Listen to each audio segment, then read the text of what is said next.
Olá pessoal, muito boa noite a todos. Para quem não me conhece, eu sou Evandro Lima, sou analista e responsável pelo Fórum da Corretora Rico. Estou vendo que já tem bastante gente aqui chegando aqui, parece que vai ter uma audiência bastante grande hoje, que bom aí. Já estamos com 70 pessoas agora exatamente na sala, né? Que bom, espero que vocês possam participar bastante.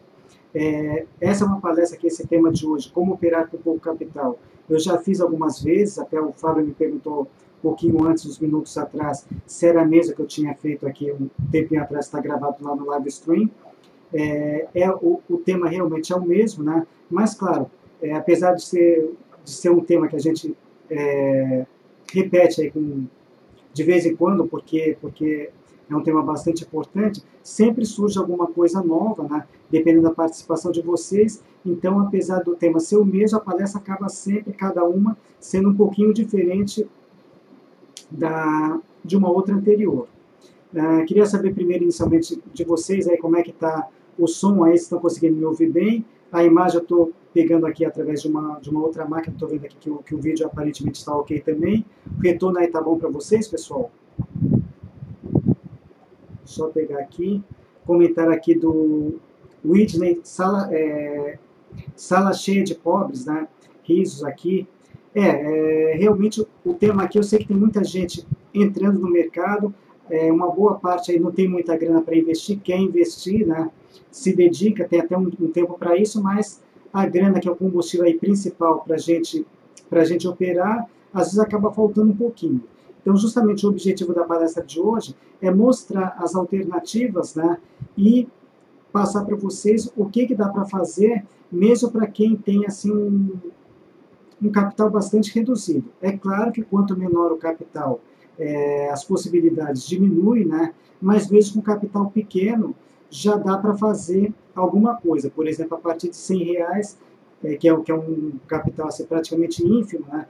Vocês vão ver que já tem alternativa, né? Para começar a mexer no mercado de ações. Bom, eu tenho uma palestra aqui que eu já preparei aqui em PowerPoint, né? Como falei para vocês, eu já fiz essa palestra algumas vezes, eu dei uma pequena atualizada, por quê? Porque algumas coisas mudaram da última que eu fiz, né? Eu falo um pouquinho sobre os contratos futuros, aluguel de ações, né? Taxas, a gente teve algumas mudanças também recentemente, então eu fiz uma pequena atualização na palestra, mas basicamente o conteúdo é o mesmo. E apesar do foco ser sobre operações com pouco capital, a gente vai acabar abrangendo outros pontos do mercado, por exemplo, mercado em queda, mercado de opções, que eu vou falar um pouquinho também, contratos futuros, então ela vai acabar sendo uma palestra até bem completa, porque eu vou entrar em outros pontos também. Claro que com foco sempre no capital pequeno, mas a gente vai abranger aí outros pontos também. Bom, deixa eu reduzir um pouquinho aqui o tamanho da minha imagem aqui, para a gente poder começar aqui a apresentação. Como ela está em PowerPoint, eu acho que eu vou até tirar a minha imagem um pouco aqui para ficar apenas o slide aqui que eu vou passando para vocês, e depois no final aqui da apresentação, que eu passar os slides, né, aí a gente retorna para tirar algumas dúvidas, mas eventualmente quando eu estiver falando, se algum ponto não ficar claro, vocês podem me interromper, questionar aqui, que na medida do possível eu vou procurar esclarecer aí os pontos para vocês. Hoje a gente está tendo, além dessa palestra de hoje, como operar com pouco capital, uma outra palestra sobre o Tesouro Direto, também é uma palestra recorrente que a gente costuma fazer com uma certa frequência também, né?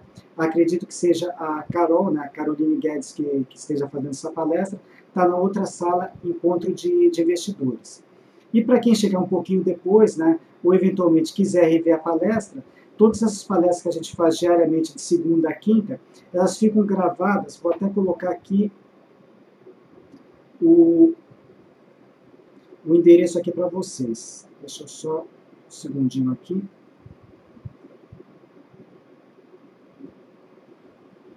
Depois, mais para frente, eu também coloco novamente. www.live, estou digitando aqui, stream.com/encontro de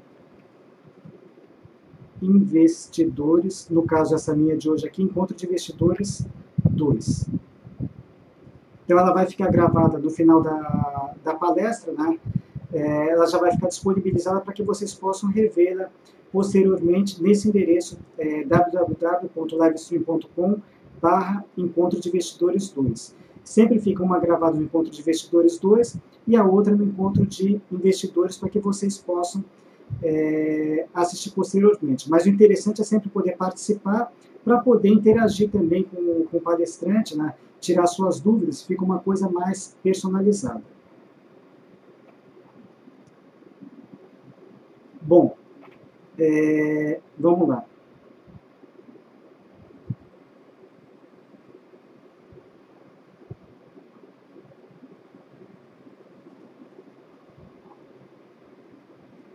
Vamos começar aqui a palestra. O que a gente vai ver no dia de hoje? Primeiro, né, claro, os tipos de operações possíveis, o que dá para a gente fazer. Depois, falar um pouquinho sobre o impacto dos custos operacionais na relação de risco. Em seguida, a recomendação que a gente sempre faz é procurar sempre operar tendência e sair fora das congestões. Falar um pouquinho sobre ativos menos líquidos, né? Mercado em queda, que aliás ele está bem a calhar com a nossa situação de momento, porque o nosso índice Bovespa aqui, ele retomou depois de um período aqui sem definição, ele retomou a tendência de baixa. Então falar um pouquinho sobre o mercado em queda, como é que a gente pode operar com o mercado caindo. Falar também sobre o mercado fracionário e as limitações que ele tem. Contratos futuros. E finalmente falar um pouquinho também sobre o mercado de opções. Bom, primeiro tipo de operação possível que a gente tem é o que a gente chama de buy and hold. O que seria esse buy and hold? Através de uma análise fundamentalista, vocês procuram identificar boas empresas, né, com bons fundamentos e vão fazendo compras periódicas. Eu recomendo, normalmente, operadores aqui em buy and hold, eles vão 100% pelos fundamentos. Porém, eu recomendo fazer uma pequena conciliação com a análise técnica. É claro que não análise técnica de curto prazo, mas pelo menos uma análise mais macro, pegando, por exemplo, um gráfico semanal ou um gráfico mensal, né? Então, se eu tenho os preços subindo ao longo do tempo, ao longo dos anos, etc., e uma empresa com bons fundamentos, isso seria o ideal aqui para eu escolher as minhas empresas. Se eu tenho, por exemplo, uma empresa que eu acredito que tenha bons fundamentos, porém o gráfico, ao longo do tempo, ela está perdendo valor, alguma coisa está errada ali na minha análise fundamentalista. Por quê? Porque ao longo do tempo ela está perdendo valor. Então, eu acho interessante sempre conciliar a análise fundamentalista, pelo menos olhando de forma macro, um gráfico semanal ou mensal, para ficar mais fácil. Preço subindo ao longo do tempo e bons fundamentos, né? Está com o sinal verde aqui para fazer as escolhas. Bom, esse tipo de operação buy and hold, ela é indicada para quem? Para quem não tem muita grana, porém pode fazer aportes regulares. Digamos, eu trabalho, tenho o meu emprego, né? Sempre quando sobe uma graninha, eu estou pensando na minha aposentadoria lá daqui a 20 anos, 30 anos, sei lá, estou começando a trabalhar agora, né? Então, já fiz uma pré-seleção de empresas que eu acredito que tem um potencial de valorização ao longo do tempo, e todo mês sobra uma graninha, eu vou lá, compro algumas ações dessas empresas, não vai me importar aqui o preço, né, porque eu estou preocupado bem, meu foco está bem lá no longo prazo, então vou fazendo aportes regulares. E é interessante para quê? Formação de carteira. Vai ser essa carteira que lá na frente vai me garantir a minha aposentadoria. Então esse é o tipo de operação conhecida como buy and hold. O Emerson está perguntando aqui, a partir de quantos reais? Bom, eu vou mostrar aqui ao longo dessa apresentação que a partir de R$100 já dá para a gente fazer alguma coisa aqui no mercado de ações. Mas primeiro a palestra está começando agora, então estou passando primeiro aqui os tipos de operações possíveis, o que dá para a gente fazer. Então, por exemplo, com esse tipo de operação buy and hold, eu posso fazer compras bem pequenas aí ao longo do tempo, ao longo dos anos, para formar carteira. E até com R$100 eu vou conseguir comprar alguma quantidade de ação de uma empresa, por exemplo. Se eu tenho uma empresa, normalmente aqui o lote padrão de qualquer empresa é de R$100. Se eu não entrar no mercado fracionário, se eu tiver uma empresa, por exemplo, na faixa de R$1, se ela tiver bons fundamentos, ao longo do tempo eu conseguiria também até, eventualmente, com R$100 comprar. Mas no caso R$100, por exemplo, a gente já vai cair mais no mercado fracionário, se for com capital tão reduzido. Mas vamos deixar para chegar nesse ponto aqui um pouquinho mais para frente. Então, o buy and hold seria o quê? Para quem tem condições de fazer aportes pequenos, regulares ao longo do tempo, né? Selecionou essas empresas e vai comprando ao longo do tempo, pensando na aposentadoria lá na frente. A Rico, ela disponibiliza também, justamente para quem não tem muita grana para operar, o chamado investimento programado. Então, a partir justamente de R$100, vocês conseguem o quê? Fazer um mix, ou aplicar tudo em ações, ou mesclar entre ações, fundos de investimento e tesouro direto. Existe deixa eu até sair um pouquinho do slide, vou mostrar isso um pouquinho melhor aqui no próprio site aqui da Rico.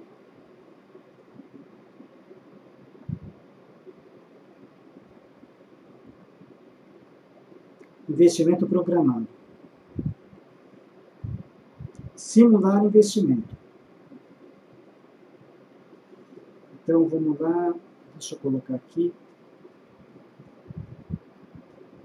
Tá. Vamos supor que eu tivesse aqui exatamente R$100. Dou aqui um continuar. Então, aqui eu posso colocar, desses R$100, por exemplo, eu quero aplicar, sei lá, 50% no Itaú,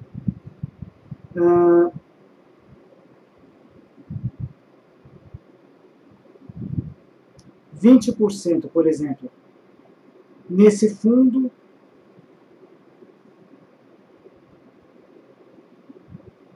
e os outros 30% no Tesouro Direto. E aí a corretora, ela vai fazer o quê? Ela vai fazer, de acordo com aquele capital que vocês colocaram, ela vai fazer essa aplicação. É claro que se o valor não for suficiente, por exemplo, no mercado de ações, para comprar o lote padrão, ela vai comprar no fracionário.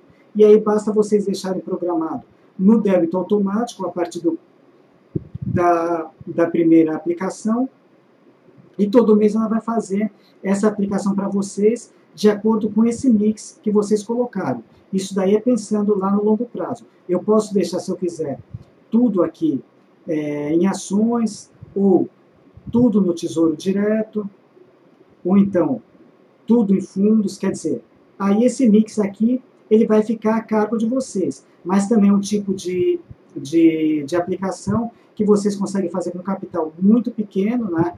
E dá para ser dividido, né? Para quem quer entrar no mercado de ações, dá para vocês começarem por aqui também. Então, a Rico, ela tem essa possibilidade aqui chamada de investimento programado, onde vocês conseguem fazer, a partir de R$100, né, essas aplicações. E aqui tem uma pequena simulação, né, no caso aqui, tomando o exemplo com o Ambev, né, aqui ainda está constando o código antigo Ambev 4, ela foi unificada com o Ambev 3, que era ação ordinária. Hoje a gente só tem uma só, chamado Ambev 3. Então, ela foi unificada aqui e tem uma simulação, por exemplo, em 5 anos, tem um histórico aqui, ela acumulou com R$100 12.780. No fundo de investimento, tomando como base esse Octo Rico FIA, 6.900. No Tesouro Direto, 7.860. E aqui tinha um comparativo também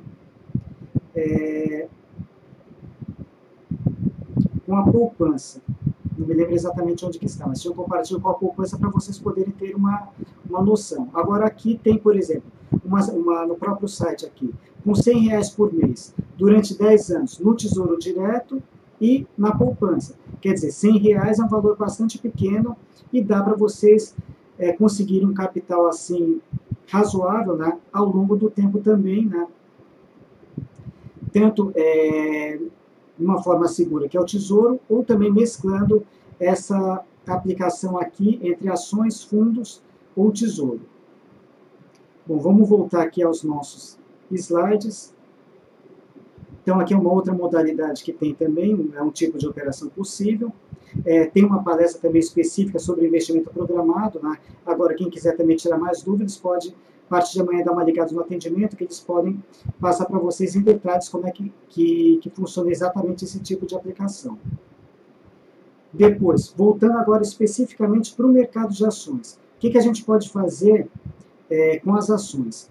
Operar no mercado à vista, ou no mercado fracionário, que é quando a gente não tem grana para comprar o lote padrão, normalmente de 100 papéis, comprar uma quantidade inferior. Entrar também contratos futuros e no mercado de opções. Aqui eu estou falando em swing trade. O que seria swing trade? Operações que elas vão ter uma duração superior a um dia.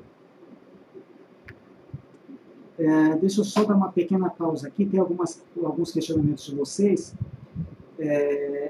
Vamos lá aqui. O Jean Lésia que está perguntando: Evandro, muitos novos investidores que iniciam com pouco capital adquirem ativos do tipo HRTP3, 95, INET3, 14 centavos, Inepar 74. Você concorda com esse tipo de investimento? Para trade, eu vou botar esse ponto aqui daqui a pouco, a gente vai procurar o quê? Tentar utilizar a análise gráfica para traçar objetivos, estratégias, né? Com ponto de entrada, objetivo e stop. Para ativos de valor muito pequeno, o que fica complicado aqui? Principalmente esse último que você colocou aqui. Esse último não, no caso o segundo. INET 3, 14 centavos. Um ativo nesse nível de preço, o que acontece? Você não consegue gerenciar risco. Por quê? Porque, por exemplo, se o ativo ele for de 14 centavos para 13 centavos, ele já vai ter um impacto percentual gigantesco, uma queda monstruosa. E de 14 para 15 vai aparecer também um ganho altíssimo. Então fica muito complicado a gente definir as nossas estratégias nesse nível de preço tão baixo. Então eu recomendo aí procurar ativos de valor com preço mais alto. Para quê? Para que a gente consiga aplicar a análise técnica, justamente para quê? Para gerenciar o risco. Por quê? Porque também, independente do capital ser maior ou menor, a gente tem que ter uma preocupação. Qual que é? É preservar o capital. E com ativos nesse nível de preço, o que vai acontecer? Digamos que você tem o quê? R$1.000 eu considero um valor bastante pequeno, mas dá para a gente fazer algumas operações mais ou menos seguras. Mas digamos que você tem apenas R$1.000 para investir na bolsa. Você vai pegar ativos desse preço, vai tender a comprar aí, praticamente consumir todo o seu capital com ativos nesse nível de preço. E o que vai acontecer? Se a operação der errado, de repente você pode perder o quê? 200, 300, 500 reais. Porcentualmente, em relação aos R$1.000, é um valor considerável. Quer dizer, você está colocando em risco perder todo o seu capital, apesar de pequeno, mas levar um game over do mercado. Então a gente vai procurar também, dentro dessas possibilidades, ter um manejo de risco bom para que a gente possa operar com segurança e não perder todo o capital. Então, a princípio, eu sempre recomendo sair fora desses ativos. Ou se for entrar, no caso, vamos supor, eu tenho um capital maior, eu resolvo entrar em ativos nesse nível de preço. Eu vou entrar, considerar como se fosse uma aposta. Nem vou colocar análise técnica em cima, porque não vai funcionar. Então, eu vou comprar uma certa quantidade e torcer para aquela operação dar certo. Se não der certo, se eu perder todo o meu investimento, aquela minha aposta naquele ativo, não vai comprometer uma parcela significativa do meu capital. Mas para uma coisa assim com mais consistência, eu recomendo sair fora. Vamos lá. Alavancagem. Dá para usar alavancagem? Dá, mas com critério. Vamos ver isso aqui mais para frente. Bom, impacto dos custos operacionais na relação de risco. Normalmente, quando a gente traça uma estratégia, que você tem que ter sempre, antes de entrar, principalmente quem está começando, não dá para, vamos supor, uma operação de compra. Você comprar o ativo e depois pensar no stop ou lá no objetivo. Tem que ter toda a estratégia montada antes de entrar na operação. Por quê? Para você saber quanto que você pode, eventualmente, numa operação de compra, que você pode entrar naquele ativo, se a operação der errado, para você não comprometer o seu capital. Então, normalmente, quando a gente monta uma estratégia, a gente não considera o quê?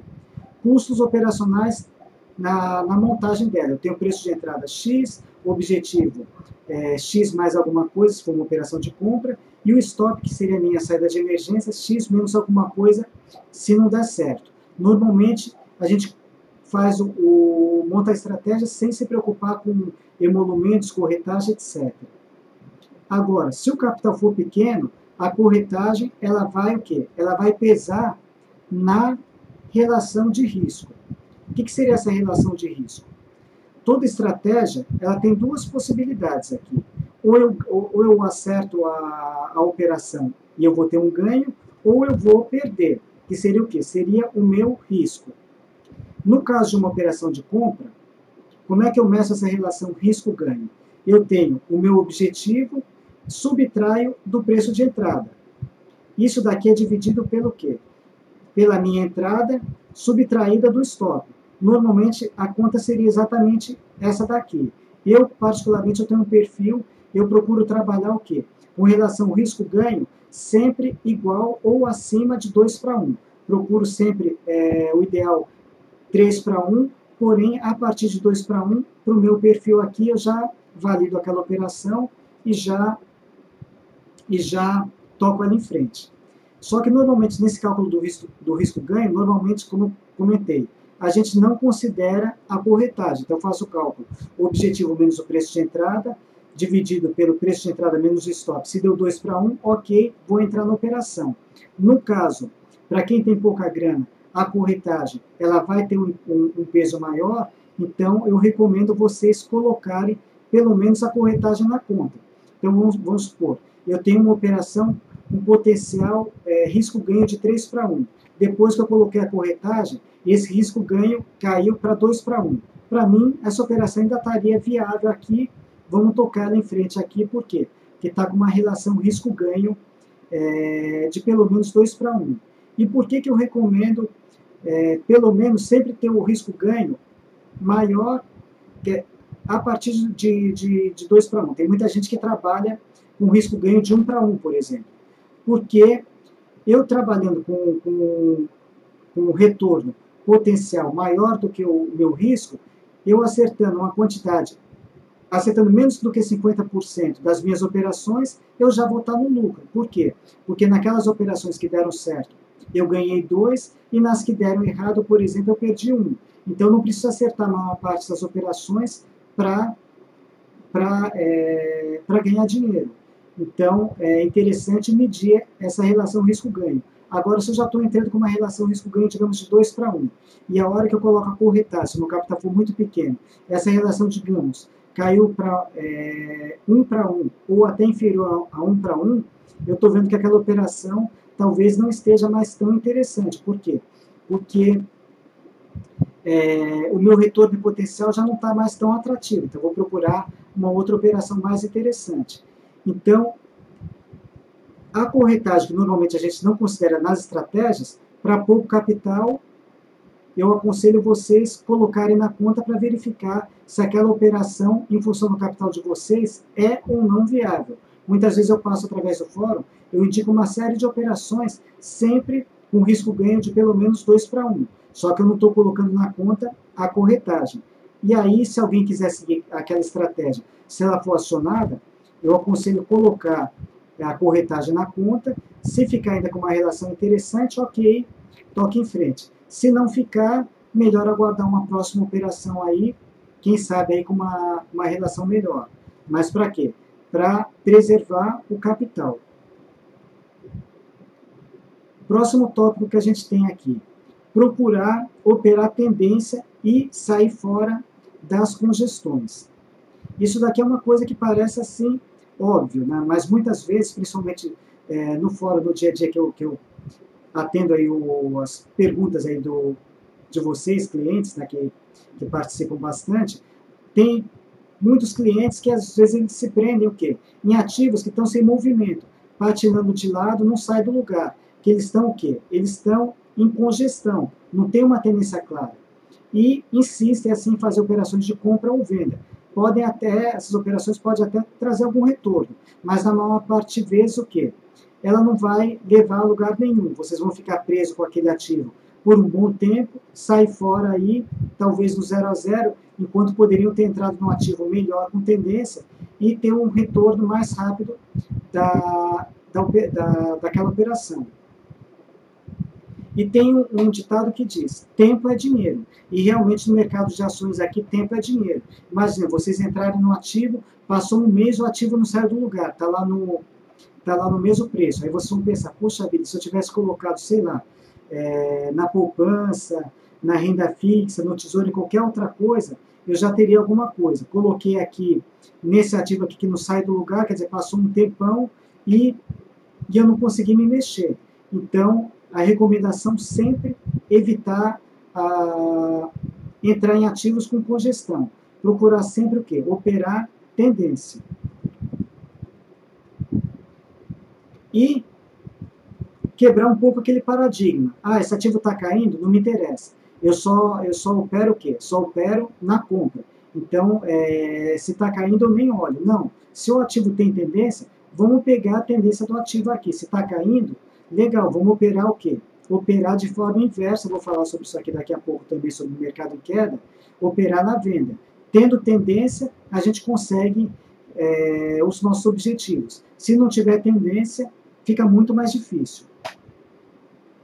Ambev, o Sal está comentando, Ambev realmente é um exemplo bastante claro aqui de mercado lateral. Ela está o quê? Ela faz tempo aí que ela está sem tendência, ela está trabalhando uma faixa bastante grande, porém não tem tendência. Quer dizer, ao longo do tempo aí, vocês não vão chegar a lugar nenhum enquanto ela estiver trabalhando aí dentro aí dessa lateralização. Depois vamos ver se na parte final, quando eu terminar esses slides, a gente pega um pouquinho aqui de gráfico, né, dos gráficos aqui de alguns ativos, para mostrar um pouquinho para vocês isso de forma mais clara, o que é uma tendência de alta, de baixa, congestão, uma estratégia, assim, pegando algum exemplo real. Tem algumas operações que eu estou de olho aí para o pregão de amanhã, né, onde eu tenho sempre ponto de entrada, objetivo e stop. Então vamos ver se a gente mostra um pouquinho disso daqui também na parte prática. Mas vamos voltar aqui ao foco aqui da palestra. Ativos menos líquidos, que é o próximo ponto. Bom, muitas vezes a gente procura o quê? Evitar, até o André costuma comentar bastante, às vezes naquele chat de encerramento, fala, olha, tal ativo até tá bonito aqui, está com uma boa formação, só que o problema dele é a liquidez, né?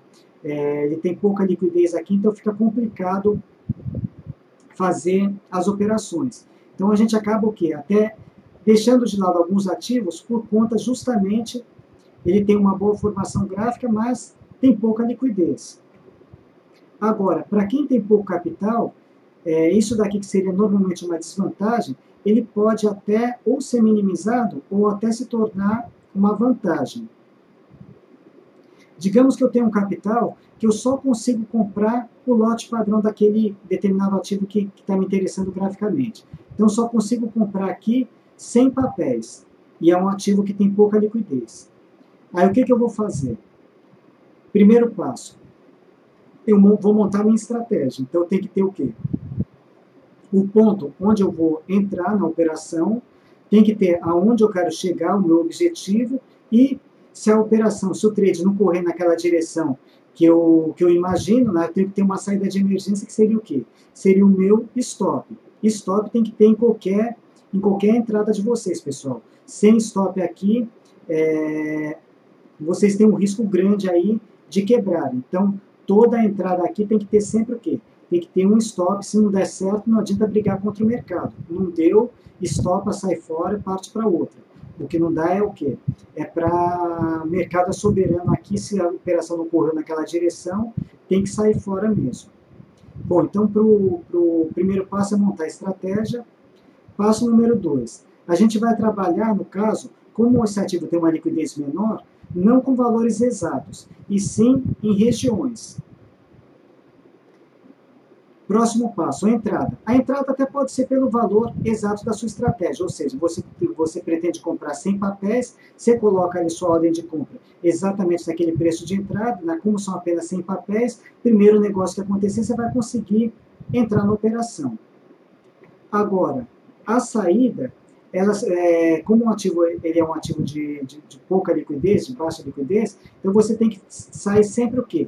Próximo do seu objetivo, ou, no caso do stop, próximo do valor do stop. Então, a saída deve ser feita o quê? Perto do preço planejado, tanto no gain quanto no loss. No caso, para pouco capital, você consegue fazer isso daí. Por quê? Se você comprou, digamos, apenas 100 papéis, é uma venda só que você tem que fazer para você sair fora da operação. Você vai vender talvez um pouquinho numa operação de compra, talvez um pouquinho abaixo do objetivo, por exemplo, mas chegou perto. No caso do stop, se começou a cair, tá bom, bateu no seu stop, talvez você venda com prejuízo um pouquinho maior, ou está chegando no preço, você fala, vai dar o stop, já estou saindo fora, perto do valor, mas você consegue desfazer a operação com uma certa facilidade. Agora, se fosse um lote maior, digamos, 1000 papéis, eu nem estou colocando o ativo em si, 1000 papéis, e o ativo tem uma liquidez baixa. Imagina o que pode acontecer, né? Você vende o primeiro lote agora, perto daquele seu preço planejado, e o ativo, digamos, começa a dar uma desandada. Aí o mais 100 papéis, você já vai vender bem abaixo do prejuízo que você estimou, depois mais 100 bem mais lá embaixo, quer dizer, vai dar uma sessão de desespero aí, então, normalmente ativo de baixa liquidez, a gente recomenda não operar. Só que para quem tem pouca grana aqui, dá para considerar também, por quê?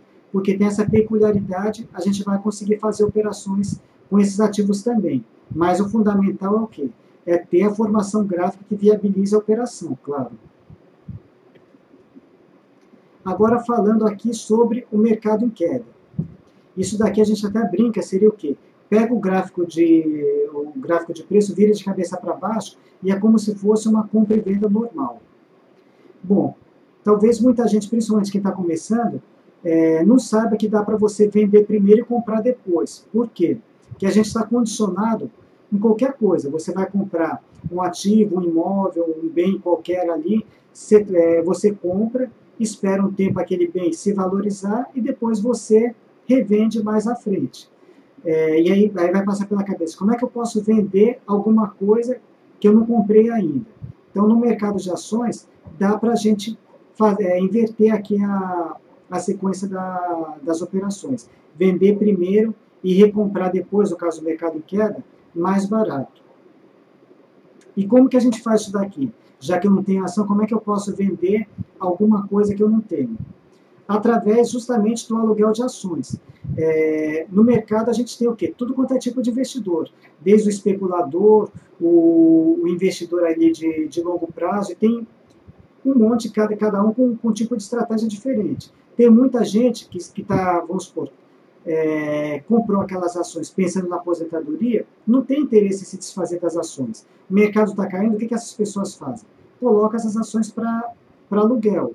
E a gente que está operando aqui no curto prazo, a gente pode se aproveitar desse momento de mercado, momento de queda, por exemplo. Então, a gente aluga essas ações e negocia as ações no mercado. Como que é feito isso daqui? Tem um banco de títulos chamado BTC, que é administrado pela BMF Bovespa. Através desse BTC, é aproximado aquelas pessoas que têm interesse em alugar as suas ações e aproxima também de quem quer tomar as ações alugadas. Então, ela aproxima doadores e tomadores. Quem é o investidor doador? É quem tem as ações e está interessado em emprestar essas ações por um período, né, mediante aqui uma remuneração, chamada de taxa. E o tomador é aquele o quê? Que tem interesse em alugar essas ações, por quê? Porque ele está enxergando que aquele ativo tem um potencial aqui de queda, né, então falou, opa, vou vender agora, depois eu recompro lá embaixo aqui, pago aqui esse aluguel aí pelo período que eu fiquei, e a diferença aqui, venda menos compra, é o meu lucro. Então, estou interessado em alugar, então seria o quê? É chamado de investidor tomador. E uma vez alugado essas ações, você pode o quê? Negociar no mercado, ela automaticamente entra na sua custódia, quantas vezes quiser, como quiser, dentro da vigência do contrato. E a Rico, deixa eu até sair fora um pouquinho aqui, vamos voltar aqui no site, deixa eu chamar aqui meu HB.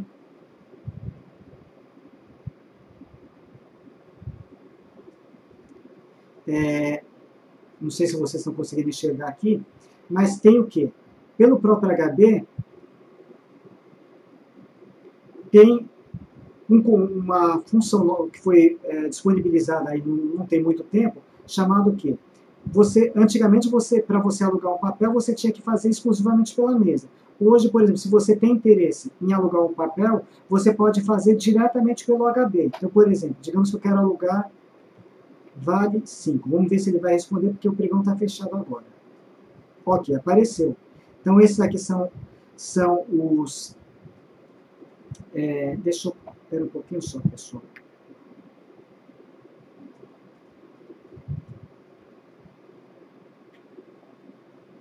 Deixa eu ver se consigo aproximar aqui um pouco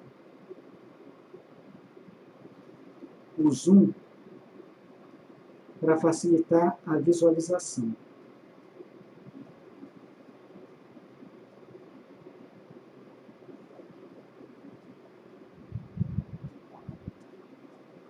Só que eu acho que também eu peguei aqui.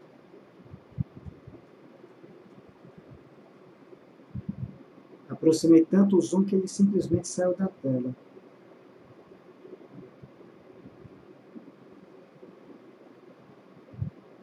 Vamos ver se eu consigo voltar aqui.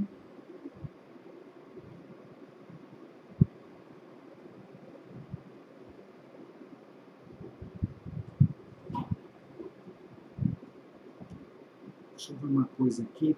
Espera aí.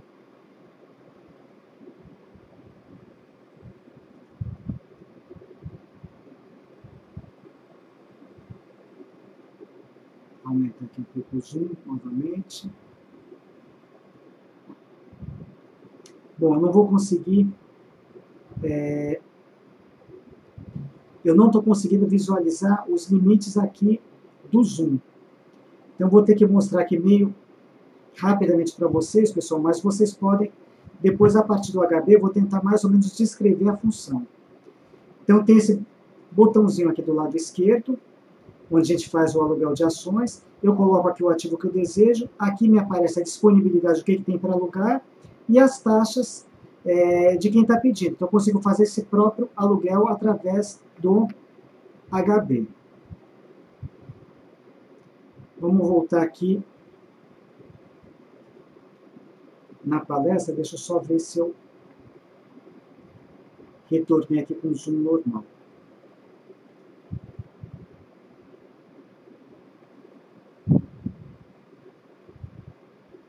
Então, uma vez que eu tomei o aluguel, que eu posso fazer no caso da Rico, pelo próprio HB, né, a gente pode o quê? Ela automaticamente entra na minha custódia, eu vou lá no HB e coloco venda daquela ação. E quando chegar no meu objetivo, eu faço a recompra e eu posso permanecer com ela aí enquanto eu quiser vender, recomprar, até o dia que eu resolva me desfazer ali, encerrar de vez e devolver as ações. Normalmente, os contratos, eles têm o quê? Eles têm a validade de um mês. Só que, na prática, se você quiser ficar posicionado mais tempo, normalmente, quando está vencendo, a corretora te liga, né? Você fala, não, eu pretendo ficar mais um tempinho com esse papel. O que ela faz? Ela encerra o aluguel com aquele doador e toma de um próximo. Então, na prática, você consegue manter esse aluguel aí pelo tempo que você precisar. E no caso, quando vocês encerrarem a operação, ele tem que ser encerrado com o quê? Com a devolução das ações livres, ou seja, liquidadas. Quando vocês alugam determinado papel, ele já vem o quê? Ele já vem livre na sua custódia. Quando vocês se compram, no caso, para ele ficar livre, ele tem que esperar o quê? Aquele chamado D+3. Então, vocês têm que esperar, depois da recompra, passar esses 3 dias posteriores para ligarem lá na mesa de atendimento e encerrar o aluguel.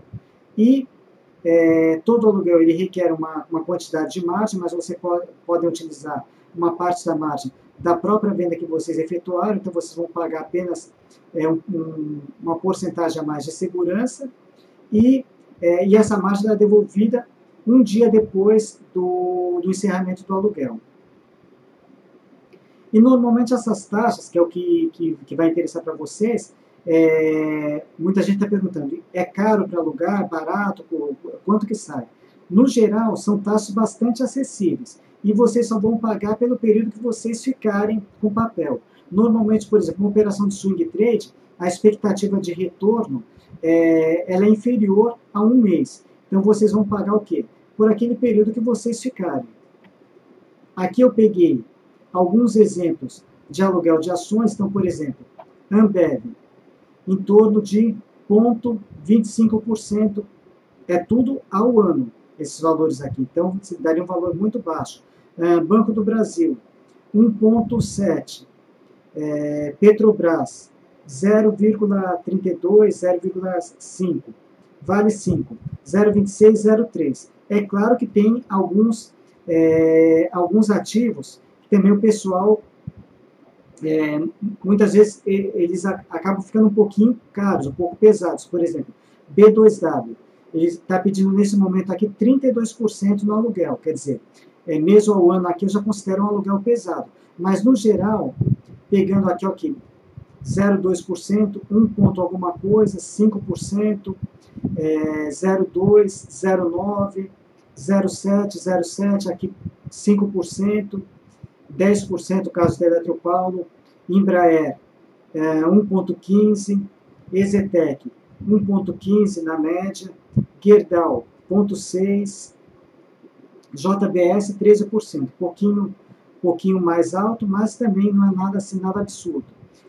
Mills 1,45%, Natura 2%, Petrobras já falei, Hidrogasil 3,5%, quer dizer, normalmente são taxas bastante acessíveis, elas não vão impactar no valor, e esses valores, como eu comentei, eles são anuais, quer dizer, se você pegar uma operação de um mês, por exemplo, você vai ter o quê? 1/12 desse valor, quer dizer, um valor bastante irrisório que vocês vão pagar. Uma operação, por exemplo, um potencial de ganho aí de, sei lá, 6%, por exemplo, e um aluguel, vamos supor, de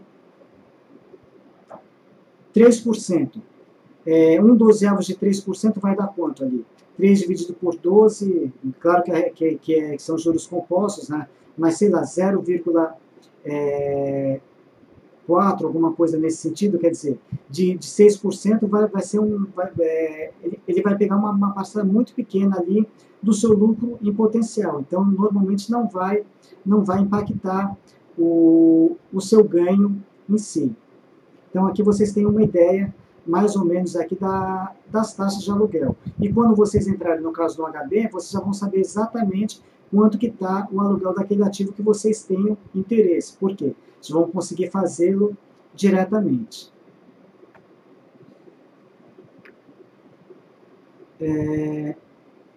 Bom, vamos lá. Como você vende sem aluguel? Voltando um pouquinho, então, aqui para esse slide anterior. Estão perguntando aqui como que eu vendo sem o aluguel. Só dá para vender sem o aluguel no day trade. Operação de swing trade não dá para vender, não dá para você dormir ali com papel com venda descoberto sem você ter alugado. Você pode até iniciar a sua operação, digamos, uma operação de day trade, que você inicialmente não tinha interesse em alugar, porém, no final do dia, se você quiser dar sequência à operação, levar para swing, obrigatoriamente você tem que alugar. Então, não pode vender sem alugar, em operações de swing trade. E no caso, com essa facilidade que foi colocada ali pelo HB, então hoje vocês conseguem com bastante facilidade, sem depender da mesa, porque muitas vezes esse contato com a mesa, até vocês conseguirem fazer a ligação, falar com a pessoa, explicar aquilo que vocês estavam querendo, o preço ele já fugiu daquela entrada ideal que vocês montaram na sua estratégia. Então, pelo HB, vocês vão conseguir o quê? Agilidade, independentemente da mesa. Mas tem que fazer, no caso, o aluguel primeiro para poder vender. Bom, outro tipo de mercado que a gente tem é o mercado fracionário. E quais são as limitações do mercado fracionário? Digamos que eu achei aqui o gráfico ideal para operar, por exemplo, Pão de Açúcar, que é um ativo aí que ele trabalha na faixa dos R$ 100. Só que eu não tenho o quê? Não consigo comprar 100 papéis, porque é um ativo bastante caro, eu não tenho o capital suficiente para comprar o lote padrão. O que eu vou fazer, então? Eu vou comprar no fracionário. Só que nesse caso, quando a gente entrar no mercado fracionário, o que a gente tem que observar, liquidez. Nesse caso, precisa ter liquidez. Por quê? Digamos que eu tenho condições de comprar 50 papéis, eu consigo comprar os 100 papéis. Só que se ele for um ativo de baixa liquidez, a minha compra, para eu conseguir comprar, por exemplo, esses 50 papéis depois na hora da venda, eu posso não conseguir, na média, ter um preço próximo do, do ativo principal, no caso do mercado à vista. Por quê? Digamos que o ativo esteja cotado a R$ 100. Aí eu tenho ali no meu book de vendedores, no mercado fracionário, um vendedor vendendo 10 papéis, por exemplo, por 100, outro vendedor vendendo mais 10 por 110, outro vendedor vendendo mais 10 por 120, depois mais 10 por 150, sei lá. E assim por diante. Eu quero comprar 50 papéis. Quer dizer, eu queria comprar esses 50 papéis por R$ 100.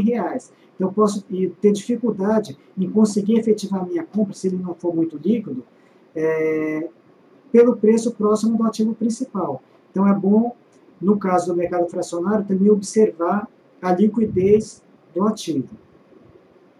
E é justamente o que eu acabei de comentar. A gente conseguir efetuar a nossa compra perto do preço do ativo principal, que é essencial para manter aquela estratégia que a gente está montando ali com ponto de entrada, objetivo e stop. Então, dá para a gente entrar no mercado fracionário, sim, porém a gente tem que também observar a liquidez desse ativo para não fugir muito do preço em relação ao ativo principal, né? Tanto na entrada quanto também na saída, objetivo ou stop, para não furar o nosso gerenciamento de risco. Falar um pouquinho agora sobre os contratos futuros. Bom, de todos os contratos futuros, o mais barato e mais barato não, um dos mais baratos e mais comuns, que o pessoal está mais acostumado a negociar, é do mini índice. E quanto custa para negociar o mini índice? 20 centavos por ponto. Então, por exemplo, se eu quiser saber quanto que custa um mini contrato do mini índice, 50 mil pontos, 50 mil vezes 20 centavos vai me dar aproximadamente R$ 10.000. E a quantidade mínima é de um contrato. Para operar o futuro, diferentemente do mercado de ações, a gente precisa de quê? De uma margem de garantia para começar a operar. E por que precisa dessa margem de garantia? Porque todo dia tem ajuste diário entre compradores e vendedores. Quer dizer, as operações são sempre zeradas entre as contrapartes. Vamos supor, se eu entrei comprado e o ativo subiu, naquele dia eu vou receber aquela pontuação referente à subida. E de onde vai sair o crédito daquela pontuação? De quem apostou na ponta contrária, no caso de quem vendeu. Então é feito sempre o acerto aí entre as contrapartes. E essa grana, ela vem justamente através dessa margem de garantia. Então tem que ter uma margem para começar a operar. E esses contratos, como eu falei, eles vão sofrendo ajustes diários, né? Se a margem for utilizada para você continuar operando no dia seguinte, você tem que recompor essa margem. Aqui alguns exemplos de contratos futuros que são negociados aqui pela BMF Bovespa. Então aqui a gente tem o mini índice, quanto que eu preciso para operar um contrato de mini índice. Eu não preciso ter, por exemplo, aqueles R$ 10.000. Eu preciso ter para operar apenas o valor da margem. Por quê? Que é a margem que ela vai viabilizar aquele acerto entre as contrapartes. Então, por exemplo, para operar o mini índice, 1.700 mais 150, com 1.800 e poucos reais, eu já consigo operar um mini contrato de mini índice e levar ali uma operação de swing. É claro que se a minha margem for utilizada hoje, por exemplo, para continuar operando amanhã, eu vou ter que recompor a parte que foi utilizada. Então, ele é um contrato bastante barato aqui. Vocês veem aqui, com menos de R$ 2.000, eu já consigo ingressar no mercado futuro. Também a gente tem uma boleta específica aqui no Home Broker, né, chamada uma boleta Scalper, onde a gente consegue colocar programar de uma vez só entrada, objetivo e stop. Tem palestra específica sobre o HB aqui, que isso aqui é mostrado de forma um pouco mais clara, mas voltando ao foco aqui do pouco capital. Então, com menos de R$2.000, eu já consigo operar, por exemplo, um contrato de mini índice. Contrato cheio não, já é mais caro. E eu só consigo operar de 5 em 5, ainda tem mais esse inconveniente. Então, aproximadamente aqui quase R$10.000 para um contrato futuro, vezes 5 contratos, quer dizer, eu precisaria de aproximadamente aqui em torno de R$50.000 para operar um contrato cheio. Então, aí já não enquadraria em pouco capital. Então, esse daqui já não daria. Mini dólar, também um valor relativamente pequeno, né? R$2.700 aproximadamente, eu conseguiria operar um mini dólar. E aqui a gente já entraria nas commodities, que seria o quê? Boi gordo, milho, soja com liquidação financeira, café, o S&P 500, que começou aí de uns tempos para cá a ser negociado futuro também pela BMF Bovespa, e a mini soja, que é negociado no CME Group, também com valores aqui, por exemplo, aqui para a soja normal aqui, 1.720 mais 1.092, quer dizer, pouco menos de R$3.000, você já consegue negociar aqui um contrato aqui de soja. Então, o mercado de futuros e commodities também ele se enquadra bem naquela filosofia de quem tem pouco capital. E a forma de montar a estratégia também é exatamente a mesma, né? Se define ponto de entrada, objetivo e stop. Então, aqui eu peguei aqui, em função dos contratos que estão negociados nesse momento, né? Nesse momento aqui são as séries que estão vigentes, e aqui as próximas séries aqui em função dos próximos meses. Entrando agora no último tópico aqui dessa apresentação, chamado mercado de opções. Bom, para quem não conhece, tem muita gente que às vezes confunde opções com ações. Opções, elas não são ações, elas são direitos de compra ou de venda de ações. E por serem direitos, elas têm o quê? Elas têm um prazo de validade. E esses direitos, você compra um direito por uma opção de compra. Você compra um direito de comprar um determinado ativo em função de um determinado preço, que é o chamado que a gente chama de strike. Então, ela é um direito e ela tem uma validade. Se esse direito não for exercido, o que acontece? Passou da validade, ele simplesmente deixa de existir. E é o que a gente chama que virou pó. Então, tomar um pouco de cuidado com isso daqui. Que eu comentei, por serem direitos, elas têm um prazo de validade, se não for exercido, elas vão o quê? Caducar, ou seja, virar pó. E elas estão sempre associadas a um prêmio sobre o preço da ação. Conforme o vencimento vai chegando, ou seja, aquela expectativa diminui, esse prêmio ele vai o quê? Ele vai diminuindo. Até o quê? Até que chegou no dia do vencimento ou perto, ele praticamente zera. Então você pega uma opção, por exemplo, que ela tem um prêmio alto, à medida que vai chegando o vencimento, se o ativo estiver longe daquele strike, daquele valor, simplesmente ele vai zerar. E os ativos mais voláteis, embora possam ter o mesmo valor de preço de um outro menos volátil, automaticamente vai o quê? Vai pagar um prêmio maior. Por quê? Porque o risco é maior, porque ele é menos previsível. Aí a gente tem no mercado de opções, falar aqui rapidamente um pouquinho sobre ele, as famosas gregas. O que são gregas aqui?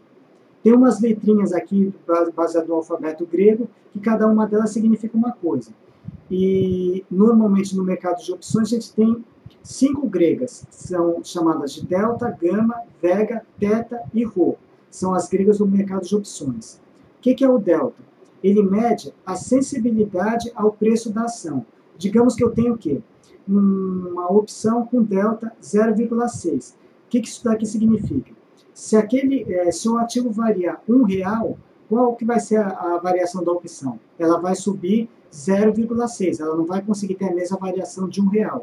Quer dizer, eu peguei, vamos supor, Petrobras, ela está na faixa de R$13. Se ela for de 13 para R$14, subiu R$1, e uma opção com delta de 0,6, essa opção ela vai subir no preço apenas 60 centavos. Quer dizer, ela não vai acompanhar toda a variação do ativo.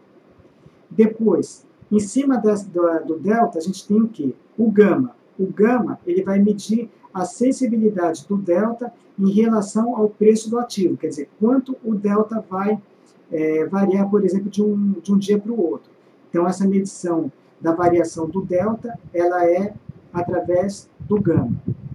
Aí a gente tem o vega, que é uma outra variável, dependendo da volatilidade do ativo, esse vega pode ser maior ou menor, né? Ativos mais voláteis vão ter um vega maior, isso tudo vai entrar o quê? No cálculo do preço da opção. Se o ativo tiver uma volatilidade menor, o vega vai ter um valor menor. Aí a gente tem, esse daqui é bastante importante, chamado θ. O que é o θ? Ele mede a sensibilidade do preço pela passagem do tempo, ou seja, ao longo do tempo, à medida que os dias vão passando, independente do que acontecer, o preço da opção, o prêmio, ele vai diminuindo. Ou seja, aquelas opções, por exemplo, que estão com uma expectativa de preço acima do que está cotado, ela vai perdendo valor ao longo do tempo. Ou seja, em função do θ, ela vai perdendo valor. É o prêmio da opção. E, finalmente, o ρ, ele vai medir o quê? Ele está associado com a taxa de juros, né? A taxa, no caso, que é tomada como base, seria a taxa Selic. Então, ele mede a sensibilidade da opção em relação à taxa de juros. Se a taxa de juros sobe, o ρ também vai subir. Aí nós temos o quê? Dois tipos de opção, ou calls ou puts. As opções calls, que são as mais comuns, elas são o quê? São opções de direitos de compra. E as opções puts são opções de direitos de venda. Então, se eu compro uma put, eu estou comprando o quê? Comprando o direito de vender um determinado ativo a um determinado preço até uma determinada data. Opa, vamos voltar aqui um pouquinho. Eu acho que eu cliquei aqui, espera um pouquinho só.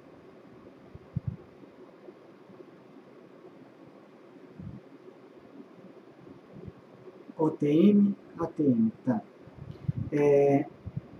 Vamos ver. Não, acho que estava aqui, exatamente aqui onde eu parei.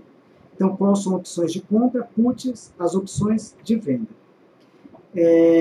Quanto ao tipo de exercício, elas podem ser o quê? Americanas ou europeias. Qual que é a diferença entre americana e europeia? A americana, ela pode ser exercida em qualquer dia até o vencimento. E a europeia, se eu quiser exercer a opção, quiser exercer aquele meu direito, somente na data de vencimento. Aí nós temos, com relação ao preço do ativo, falando, por exemplo, das opções das calls, opções de compra. A gente pode ter OTM, ATM ou ITM. O que seria OTM? São as opções que estão fora do dinheiro, no caso, estão com preço acima do preço que ele está sendo negociado. Então, a gente chama OTM. É uma sigla em inglês. E ATM são aquelas cujo o strike, o preço de exercício, ele está perto do preço do ativo. Por exemplo, se eu pego uma Petrobras na faixa de R$13 e eu pego uma opção com preço de exercício próximo de R$13, eu vou classificar essa opção como ATM. E ITM, que são as opções dentro do dinheiro, né? Elas têm o preço de exercício abaixo do preço do ativo. Como é que a gente pode operar opções com segurança? Normalmente, a gente sempre desaconselha operações com opções a seco. Por quê? Operar opções a seco, tem até um jargão no mercado que diz, né, que é o caminho mais próximo para o cemitério. Por quê? Porque opções são uma coisa viciante e principalmente aquelas opções ali de poucos centavos, que normalmente são as OTMs. E normalmente as pessoas se empolgam ali porque é comum, em dias de bastante volatilidade, observar variações, sei lá, de 300%, 1000% ali no preço de uma opção, né? Então as pessoas acabam se empolgando, só que esquece também que isso daqui também pode ter o efeito contrário, né? Ao invés de subir 300%, cair 300%. Então a gente desaconselha operar opções a seco. E principalmente no caso, deixa eu só ver uma coisa aqui, parece que deu uma... Deixa eu só... eu estou vendo aqui, pessoal, na minha outra máquina que eu estava monitorando, ele desconectou a apresentação. Deixa eu só pegar um retorno de vocês aqui, para ver se está tudo ok, para a gente poder continuar. Estão conseguindo me ouvir, pessoal? Só para dar sequência aqui, porque a minha outra máquina que eu estava monitorando caiu a conexão e ela travou, então eu estou meio às cegas. Sim, tá ok. Então, beleza, vamos tocar em frente. Então, a gente fala, normalmente é desaconselhável operar opções a seco. Agora, operações de swing trade, a gente pode o quê? A gente pode até arriscar fazer alguma coisa com operações a seco, desde que o quê?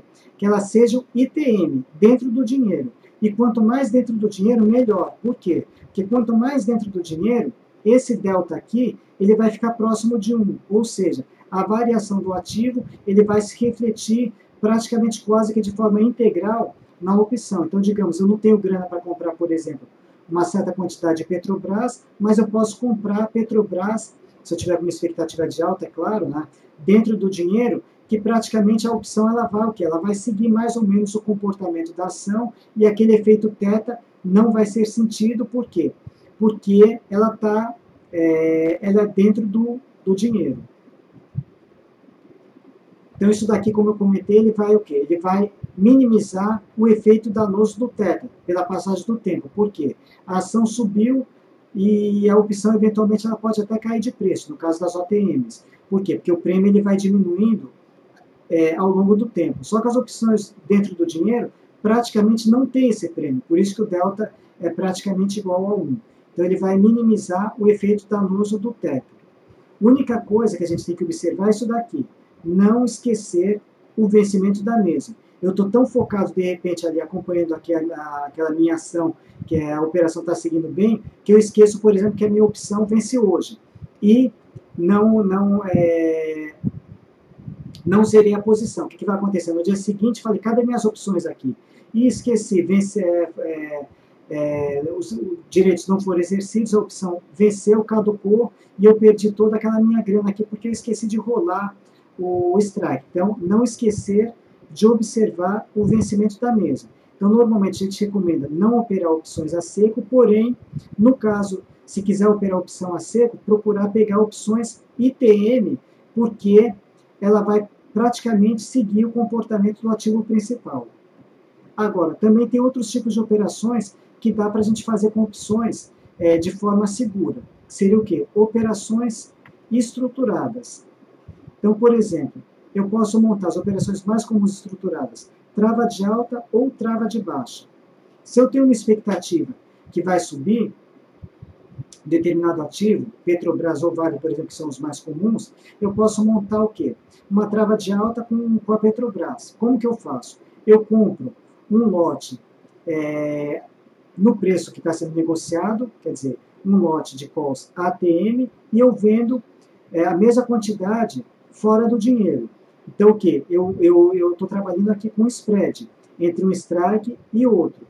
Isso vai me gerar o quê? Um custo dessa montagem. Por quê? Aqui eu vou ter um desembolso, né, na compra dessa opção ATM, que ela vai ser mais cara do que essa daqui, porque o valor dessa, como ela está fora do dinheiro, então ela tem um valor menor, e vou receber uma parte do que eu comprei aqui na venda desta outra aqui. E qual que é o meu ganho potencial? Se o preço, ao final da operação, ele superar o strike dessa opção aqui, eu vou receber o quê? A diferença desse strike menos esse strike. E quanto que eu gastei para montar essa trava? Menos o custo da montagem seria o meu lucro. Então, uma estratégia que dá para a gente montar. Se vocês quiserem conhecer um pouquinho mais sobre o mercado de opções, tem o nosso estrategista Flávio, né? Ele faz palestras todas as segundas, se não me engano, segundas e, não sei se é quarta-feira ou quinta-feira, acho que é segundas e quartas, sempre na parte da tarde, mas vocês podem também fazer um contato com ele também via atendimento, que ele é o nosso especialista em opções. Mas falando rapidamente, no caso aqui, um pouquinho sobre opções, então uma trava de alta seria isso daqui.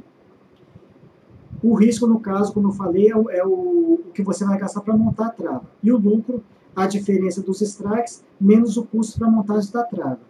E se a minha expectativa for de baixa, o que a gente vai fazer? A gente monta uma trava de baixa. Como? Eu vou comprar um lote de calls também no preço do mercado, só que em vez de eu vender uma fora do dinheiro, eu vou vender dentro do dinheiro. Ou seja, essa daqui ela vai estar mais cara. Então, aqui eu comprei por um valor X e aqui eu estou vendendo por um valor maior. Então, ou seja, eu vou receber uma grana quando eu montei essa trava. E no caso, nesse caso, a gente está recebendo, entre aspas, o lucro primeiro. E qual é o nosso risco? É da diferença dos dois strikes, descontado o valor recebido. Se a operação não der certo, eu vou ter que o quê? Eu vou ter que esse valor que eu recebi, eu vou ter que devolver. Esse, no caso, o quê? É o... Desculpe. Se a operação não der certo, o risco qual que é? A diferença entre os dois strikes é, exatamente, menos esse lucro que eu recebi. Então, no caso da trava de baixa, eu recebo primeiro o lucro, entre aspas, né? Só que aquele dinheiro ainda não é meu, só se a operação der certo. E o meu risco, o que é? A diferença entre os dois strikes e esse, entre aspas, aqui, lucro. Se der certo, eu embolso o lucro. Se não der certo, eu vou... esse daqui seria o meu prejuízo. Também com capital pequeno, você pode também operar de forma segura, né? Já sabendo de cara qual que é o máximo que você pode perder. Quer dizer, você não pode deixar essa conta em aberto, principalmente com opções. Agora, algumas considerações. Bom, eu mostrei aqui para vocês que a gente tem várias saídas aqui para operar, né? Desde o investimento programado para quem tem um capital muito reduzido, né? Tem também o... como é que se diz? Mercado fracionário, a operação ali com buy and hold, com aportes regulares. Então, tem muita saída aqui, mesmo para quem tem um capital reduzido. Depois, vocês viram que eu falei aqui só sobre operações de swing trade, eu não falei em day trade. Por que eu não falei em day trade? Porque também aqui eu quero conciliar o quê? A preservação do capital. E as operações de day trade, elas trazem o quê? Um grau de risco bem maior do que as operações de swing trade. E a ideia aqui, no caso, é minimizar os riscos. Então, por isso, a princípio, eu deixei de fora aqui o day trade, até porque a gente sempre recomenda, independente do capital, sempre vocês diluírem o risco, enquanto mais ativos, melhor. E no day trade, dificilmente vocês vão conseguir diluir esse risco. Por quê?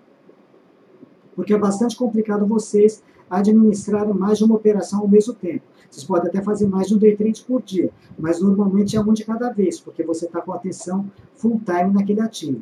Como a ideia é minimizar os riscos, então eu deixei a princípio de fora os day trades. Que mais? Sempre passar para vocês aqui, não ultrapassar o manejo de risco, ou seja, vocês vão sempre montar uma estratégia com objetivo e stop. E o tamanho do lote que vocês vão comprar é de acordo com o risco que vocês estão assumindo. Não extrapolar, por quê? Para preservar o capital de vocês. E a mensagem final aqui, sobreviver primeiro, ganhar é uma consequência. Então, primeiro, principalmente para quem está começando, é claro que todo mundo quer ganhar, mas antes de mais nada, a gente tem que se preocupar o quê? Em cuidar do nosso capital. Então, primeiro é o quê? Sobreviver no mercado, não levar game over do mercado, ou seja, perder todo o capital. E ganhar depois vem como consequência. Agora eu vou tentar fazer um pouquinho de parte prática com vocês, como eu comentei com vocês, pessoal, pegando um pouquinho aqui de algumas operações possíveis, né, para mostrar um pouquinho do que é uma estratégia, né, objetivo e stop, como é que eu conduzo isso daqui no dia a dia. Então, vamos pegar um pouquinho situações reais. Eu falei ali também para quê? Operar a tendência, evitar a congestão.